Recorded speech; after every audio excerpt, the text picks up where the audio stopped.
పెనుగంచిప్రోలులో పసుపు జనజాతర తెలుగుదేశం పార్టీ ఉమ్మడి అభ్యర్థి శ్రీరామ్ రాజగోపాల్ రోడ్ షోకు అశేష జనవాహనం తరలివచ్చారు. అభ్యర్థి శ్రీరామ్ తాతయ్య జిల్లా Telugu Desam party Raghuram road show ప్రారంభం కాగానే పెనుగంచిప్రోలు ఒక్కసారిగా వాతావరణం చల్లబడింది. చల్లని ప్రకృతి అందించే గాలితో శ్రీరామ్ తాతయ్య రోడ్ షోకు అనివిని ఎరిగిన రీతిలో సాగింది. హైస్కూల్ సెంటర్ నుంచి ప్రధాన రోడ్లో సాగిన రోడ్ షోకు మహిళలు ఉవ్వెత్తున తరలివచ్చారు. రాష్ట్రానికి చంద్రబాబు నాయుడు మన జగ్గయ్యపేటకు శ్రీరామ్ తాతయ్య కావాలంటూ చేసిన నినాదాలతో ప్రజలను ఉర్రూతలూగించాయి.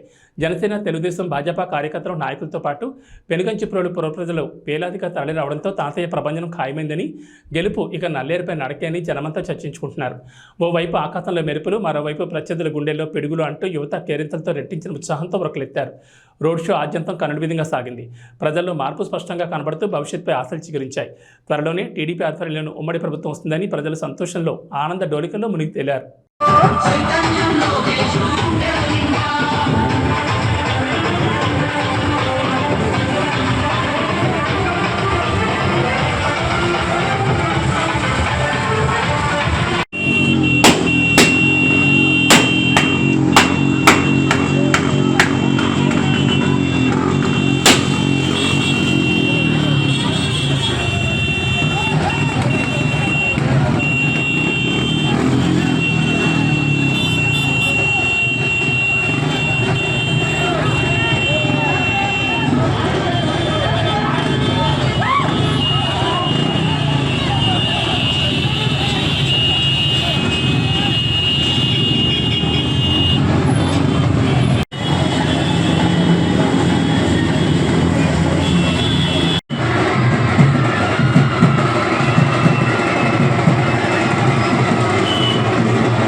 ప్రతి ఏటా 20,000 రూపాయలు అందజేయటం, ఈ విధంగా రైతులకు, కార్మికులకు, యువతకు, మహిళలకు కూడా మన ప్రభుత్వం వస్తుంది. పేరు జరుగుతుంది.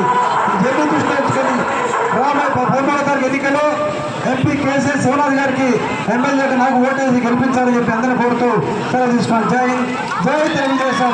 ఎంపీలో కోరిక వస్తున్నారు.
మహిళలు, వృద్ధులు, విద్యార్థులు ప్రతి ఒక్కళ్ళం ఈరోజు రోడ్డు మీదకి వచ్చాం.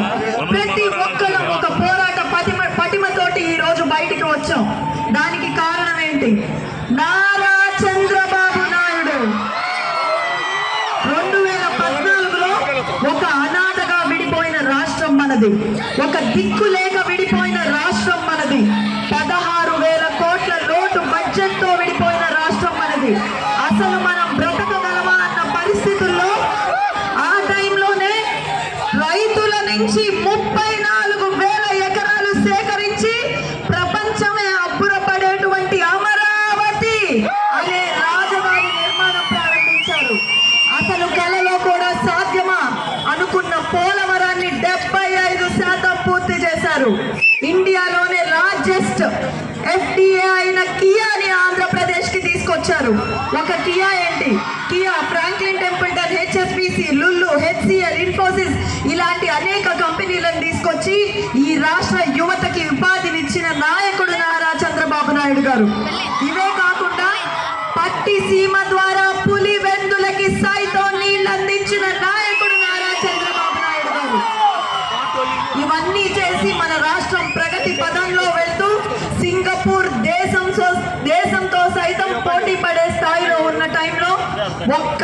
ఒక్క ఛాన్సు అని మనం మోసపోయాం. అప్పటి వరకు ఆంధ్రప్రదేశ్ అంటే ఏ అంటే అమరావతి, పి అంటే పోలవరం.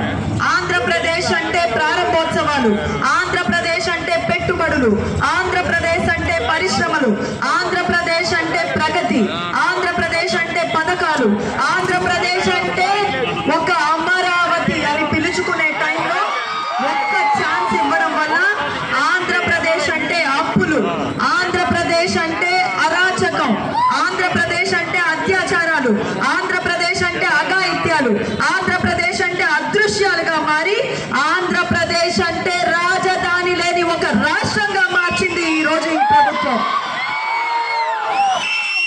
రోడ్ల మీద గోతులు, నోర్లు తెరిస్తే బూతులు అన్నట్టుగా అయింది ఈ రోజు మన రాష్ట్రం పరిస్థితి. ఇది పొట్టి శ్రీరాములు గారి ప్రాణ త్యాగం వల్ల ఏర్పడ్డ రాష్ట్రం మనది. ఎంతో మంది గొప్ప గొప్ప వాళ్ళని ఈ దేశానికి, ప్రపంచానికి అందించిన నేల మనది. ఈ రోజు కనీసం రాజధాని కూడా లేక పొరుగు రాష్ట్రాలు వాళ్ళు మనల్ని చూసి నవ్వే స్థితికి చేరుకున్నామంటే ప్రతి ఒక్కరం తలదించుకోవాలి. ఈ రోజు వాళ్ళు ప్రామిస్ చేసినట్టుగా రాష్ట్రానికి కంపెనీలు వచ్చినాయా? రాష్ట్రంలో ఉపాధి వచ్చిందా? మహిళలకి రక్షణ ఉందా? రైతులకి గిట్టుబాటు ధర దొరుకుతుందా? విద్యార్థులకి ఫీజు రియంబర్స్మెంట్ వచ్చిందా? యువతకి విదేశీ విద్య అందుతుందా? మెగా డిఎస్సి వచ్చిందా? ప్రత్యేక హోదా వచ్చిందా? దాన్ని చూసే కదా మీరందరూ ఓట్లేశారు. ప్రత్యేక హోదా వచ్చిందా? స్పెషల్ స్టేటస్ ఎందుకు రాలేదండి? స్పెషల్ స్టేటస్ వచ్చింది. వాళ్ళ పరిపాలన చూసి ప్రెసిడెంట్ మెడల్ కూడా వచ్చింది మన రాష్ట్రానికి ఈ రోజు. అయినా కూడా మనం అందరం కూడా భయపడాల్సిన అవసరం లేదు. ఈ రోజు రాష్ట్రం ఉన్న పరిస్థితిని చూసి మనం కొంత బాధపడాలే కానీ భయపడాల్సిన అవసరం లేదు. ఎందుకంటే మనం ఒక అడుగు వెనకబడ్డామే కానీ మనం కింద పడిపోలేదు. కింద పడిపోకుండా పట్టుకోవడానికి నారా చంద్రబాబు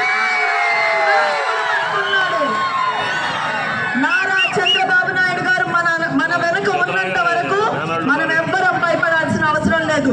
కేవలం మనం ఆయన్ని గెలిపించుకుంటే మన రాష్ట్రాన్ని తిరిగి సన్ రైజ్ ఆంధ్రప్రదేశ్ లో తీర్చిదిద్దే బాధ్యత చంద్రబాబు నాయుడు గారు తీసుకుంటారు. ఈ రోజు మన చంద్రబాబు నాయుడు గారిని అక్రమంగా అరెస్ట్ చేసి 53 రోజులు జైల్లో వేస్తే పవన్ కళ్యాణ్ గారు ముందుకొచ్చి నేను మీకు అండగా నిలబడతాను, ఈ రాష్ట్రంలో జరిగే అరాచకాల పైన కలిసి పోరాడుదామని ముందుకొచ్చిన నాయకుడు పవన్ కళ్యాణ్ గారు. గ్లాసు చిన్నదైనా సైన్యం చాలా పెద్దగా ఉంటుంది. ఈ రోజు అగ్ని లాంటి చంద్రబాబు నాయుడు గారికి వాయువు లాంటి పవన్ కళ్యాణ్ గారు, నరేంద్ర మోదీ గారు తోడయ్యారు. ఇంకా మన రాష్ట్రంలో అభివృద్ధి అన్స్టాపబుల్. ఈ రోజు మనం అందరం ఒక సైనికుల్లా నిలబడాల్సిన అవసరం ఉంది. ముఖ్యంగా మన జగ్గయ్యపేటకు మన శ్రీరామ్ తాతయ్య గారు. జగ్గయ్యపేటకి దొరికిన రాముడు శ్రీరామ్ తాతయ్య గారు. కృష్ణా జిల్లాకి దొరికిన రాముడు మన నెట్టూరు రఘురాముడు గారు. వీళ్ళిద్దరూ మీకు అండగా ఉన్నంత వరకు గెలిపించి మెజారిటీ ఇవ్వడమే మీ బాధ్యత. అభివృద్ధి వారి బాధ్యతగా చేస్తారు. అంతేకాకుండా 2004లో మున్సిపల్ చైర్మన్ గా, 2009-14లో ఎమ్మెల్యేగా ఈ ప్రాంతానికి అనేక సేవలు అందించారు మన శ్రీరామ్ తాతయ్య గారు. అంతేకాకుండా ఇక్కడున్న ప్రతి కార్యకర్తకి నేనున్నాను మీ అందరికీ అండగా అంటూ అన్నా అని పిలిస్తే వెంటనే స్పందించి సీఎం రిలీఫ్ ఫండ్ ద్వారా ఎంతో మందిని ఆదుకున్న నాయకుడు మన శ్రీరామ్ తాతయ్య గారు. నియోజకవర్గంలో ఏ కష్టం వచ్చినా కూడా మనందరికీ అందుబాటులో ఉన్న నాయకుడు శ్రీరామ్ తాతయ్య గారు. అంతేకాకుండా మనందరికీ కూడా టిక్కో ఇళ్ళని, రాష్ట్రం మొత్తంలో అత్యధిక టిక్కో ఇళ్ళని కట్టి ఈ నియోజకవర్గంలో పేదలందరినీ ఒక గూటికి చేర్చాలని కష్టపడ్డ నాయకుడు శ్రీరామ్ తాతయ్య గారు. ఇవే కాకుండా పులిచింతల ప్రాజెక్టు ద్వారా ఈ ప్రాంత ప్రజల దాహార్తిని తీర్చడమే కాకుండా రైతుల కన్నీళ్లు కూడా తుడిచిన నాయకుడు మన వద్ద ఉన్నారు. 25 పైసలకే మహిళలందరికీ రుణాలు ఇచ్చి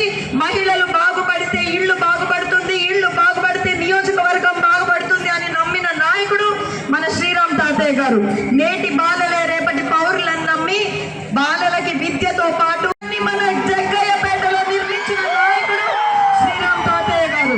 కరోనా సమయంలో అధికారంలో లేకపోయినా కూడా జగ్గయ్యపేట ప్రజలందరికీ నేనున్నాను అని నిలబడిన నాయకుడు, ప్రజా నాయకుడు అని పిలిపించుకోవడం కన్నా ప్రజా సేవకుడు అని పిలిపించుకోవడానికి అత్యంతగా ఇష్టపడే నాయకుడు శ్రీరామ్ తాతయ్య గారు. ఇలాంటి ఒక నాయకుడిని మనకి చంద్రబాబు నాయుడు గారు అందించారు. అదే విధంగా మనకి ఎంపీగా కేసినేని చిన్ని గారు నిలబడ్డారు. ఈ రోజు ప్రతిపక్షాలు సైతం భయపడే విధంగా, కృష్ణా జిల్లా వైపు ఎవరు చూడలేని విధంగా మనకి చిన్ని గారు ఈ రోజు అండగా నిలబడ్డారు. ఈ ఇద్దరు నాయకుల్ని మనమందరం ఒక సైన్యంలా పనిచేసి గెలిపించుకోవాల్సిన అవసరం ఉంది. ఆంధ్రప్రదేశ్ లో చంద్రబాబు గారి పట్టాభిషేకం జగ్గయ్యపేట నుంచే మొదలవ్వాలి. మనం అందరం ఒక సైన్యంలో పనిచేద్దాం. వాళ్ళు చేస్తున్న అబద్ధపు ప్రచారాన్ని ఇంటింటికి, గడప గడపకు తిరిగి తిప్పికొడదాం. వాళ్ళు ఏం చెప్తున్నారండి? చంద్రబాబు గారు వస్తే సంక్షేమం ఆగిపోతుందని చెప్తారా? చంద్రబాబు గారు వస్తేనే సంక్షేమం మొదలవుతుంది అని ప్రతి ఒక్కరికి చెప్పండి. సంక్షేమం మొదలైతే అన్న నందమూరి తారక రామారావు గారు నుండి తెలుగుదేశం పార్టీ నుంచి అన్న నిజాన్ని ఇంటింటికి తీసుకెళ్ళండి. ఈ నియోజకవర్గంలో దొంగ ఓటు వేయాలంటే వెన్నులోంచి వణుకు పుట్టేలాగా చేయండి. కర్రలు, కత్తులు, కేసులు కాదు, కంప్యూటర్ బలమేంటో ఇక్కడున్న యువత నిరూపించాలి. ఈ రోజు మన రాష్ట్రానికి జరుగుతున్న ఒక యుద్ధం ఇది. ఈ యుద్ధంలో మనం అందరం సైనికుల్లా నిలబడి ఆంధ్రప్రదేశ్ అభివృద్ధి అంటే ఏంటో చూపించాల్సిన అవసరం ఉంది. ముఖ్యమంత్రి గారు ఒకప్పుడు ఏమన్నారండి? కులం చూడం, మతం చూడం, పార్టీ చూడం, ప్రాంతం చూడం, రాజకీయాలు కూడా చూడమన్నారు. ఆయనకు ఓట్లు వేసినప్పుడు మనకి తెలియదు. ఆయన్ని గెలిపించాక మనం అభివృద్ధి చూడం, పరిశ్రమలు చూడం, ఉపాధి చూడం, ఉద్యోగాలు చూడం, మెగా డిఎస్సి చూడం, రాజధాని చూడం, పోలవరం చూడం, పట్టిసీమ చూడం. అంతేకాకుండా పరదాల వల్ల ముఖ్యమంత్రి ముఖం కూడా చూడమని మనకు ఆ రోజు తెలియలేదు.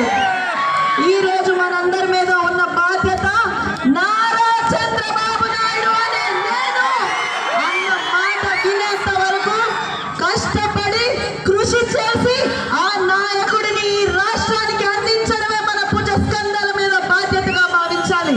చంద్రబాబు నాయుడు గారిని గెలిపించి ఈ రాష్ట్రానికి జీవం పోయాలని, ఈ రాష్ట్రానికి మళ్ళీ చంద్రబాబు నాయుడు గారిని రాజుగా నిలబెట్టి పట్టాభిషేకం చేయాలని కోరుతూ మీ అందరూ ఆ బాధ్యతను నిర్వర్తిస్తారని, గెలుపు ఖాయం. మెజారిటీ కోసం కష్టపడను.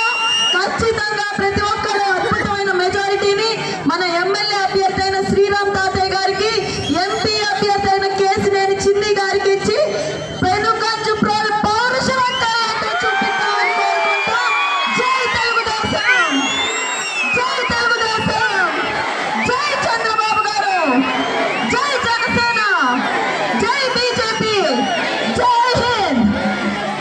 పోరాటమైన దేశానికి జెండా రూపొందించాలన్నా జై ఆంధ్ర రూపొందించాలన్నా మీ కృష్ణా జిల్లాలోనే కాదు మన కృష్ణా జిల్లా. సినిమా అయినా రాజకీయమైన మన కృష్ణా జిల్లా తర్వాతే. ముందుగా వేదిక మీద ఉన్న పెద్దలు, తెలుగుదేశం కృష్ణా జిల్లా అనగానే గుర్తొచ్చే వ్యక్తి మన నెట్టూరు రఘురామ్ గారికి. జగ్గయ్యపేటకి రెండు కళ్ళు. ఒకటి నెట్టూరు రఘురామ్ గారు అయితే జగ్గయ్యపేటకి రెండు కళ్ళు. ఒకటి మన రఘురామ్ గారు అయితే రెండోది శ్రీరామ్